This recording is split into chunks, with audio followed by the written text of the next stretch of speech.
Today I'm going to be doing a side-by-side comparison of the Tombow dual brush markers to the Zig Clean Color real brush markers. So I picked a set of 3 pinks that all kind of complement each other, like one versus the other. So for the light pink, we're going to just do the color. Now notice with the Zig Clean Color brush tips that they have a fibrous brush. They brush on like a watercolor brush. They have that like uneven kind of look to them. It's kind of scribbly, kind of sloppy. You can get a solid look if you go over it more than once, but on your initial pass over, they do come out kind of scratchy and dry. With the Tombows, they have a solid nib, and because the nib is solid, when you go through on your initial pass, you'll see that it looks solid with the colors rather than broken up. The Tombows are also a little bit more inky, so they look wetter. Now, when you take your bigger one, you see the dry look. Now, if you take the dry, but then you go over it a couple of times to build it up, it actually has a very similar inky look to the Tombow, but I don't think it will ever look quite so precise as the Tombow.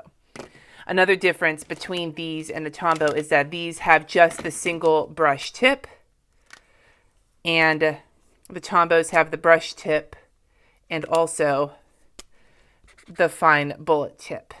For lettering, I found that with the Tombow marker, you can get a thin tip, and then you go down for the big one. You can get a nice big tip. There's a very nice subtle distinction. There's a distinction between the two of them that's fairly easy to achieve because of the flexibility of the Tombow nib. With the Guentert-Baldo Zig, you can get a very fine point. Again, it's not going to be nice and uniform looking like the Tombow because it is a very fibrous brush tip, but you can get a super light, super detailed fine point. And then when you go down, you can get a nice big downstroke. But again, it's not going to look even. It's going to look very irregular and painty.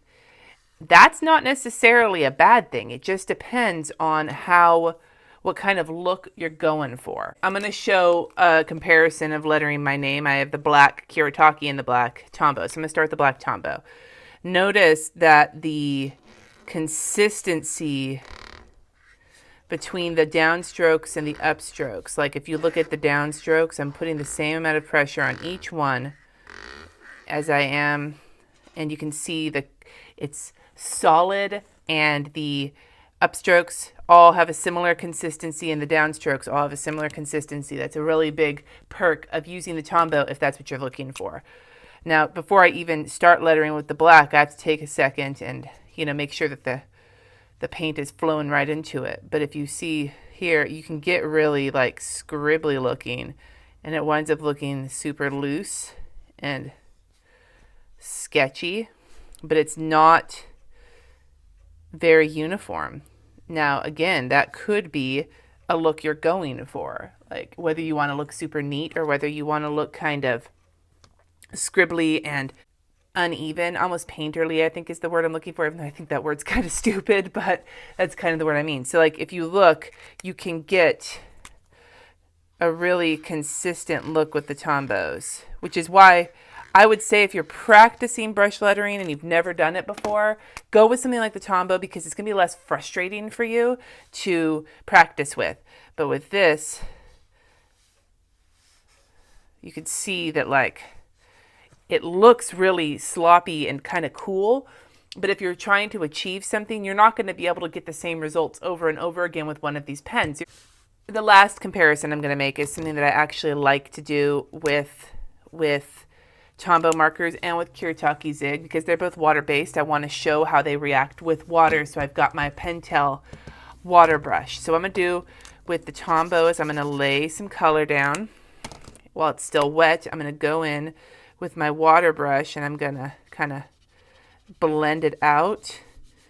You can get pretty neat Watercolor Effects with the Tombow markers. Matter of fact, you can pick the paint up from here and then go over somewhere else on your paper and add some watercolor effects.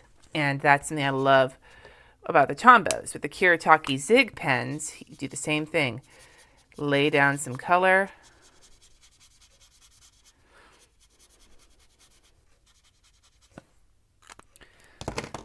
Add in the water, and notice that because the Zig is so like loose that you actually can like blend it out a little bit better with the water, but you can still do the same thing, and it almost looks like the Zig color lasts a little bit longer than the Tombow on your water brush. Notice that. So if you're going to be blending with Tombows, I would go against a water brush and use one of their colorless blenders that come with the kits, because the colorless blenders tend to, if you take one pink, put the other pink down, you use the colorless blender and it helps kind of blend them together, though not so well on cardstock paper, I'll let you know. But with the Kuretake pens, they blend. Put some pink down here. Put some lighter pink here, and they blend pretty well together on their own. If you see, they blend really lovely. Get some of that off there. But if you add water to it, you can do all sorts of neat, like outward blending with it. So if you want to do a lot of blending, if you want to play with them that way, I recommend the Zigs. But if you want to just do basic blending with the Tombows, grab a colorless blender. So the verdict for me with these is if you're a beginner at brush lettering and you want practice, or if you're going to be doing coloring where blending is not, like you're not going to be doing tons of blending out, go with the Tombows.